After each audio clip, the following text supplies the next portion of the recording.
Welcome to Kenton's videos. Enjoy the video. You begin by confirming basics fast. Use the original USB cable or a known good high-current charger because voltage and cable quality matter. Once done, visually inspect and clean the charging port and contacts. Compressed air or a dry cotton swab removes lint that prevents contact. Next, plug into multiple power sources and observe the LED pattern closely. The color and blink rate tell you if the headset is negotiating charge, in error, or not connecting at all, which guides the next step.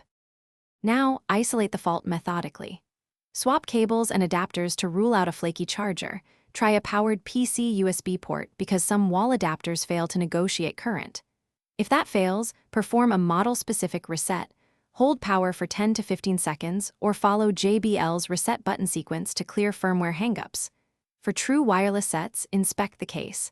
Alignment, dirty pins, or weak magnets stop charging. If the case won't charge either, the problem may be the case battery or its connector. Finish by updating firmware using the JBL app when possible, because software fixes can resolve charging logic errors. Then try a full factory reset to restore defaults. If the headset still won't charge, contact JBL support or an authorized repair center. Battery replacement is often the solution and may be under warranty.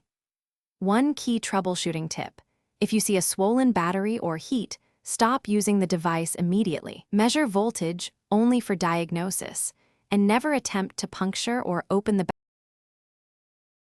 Thanks for watching. Consider subscribing if we helped you.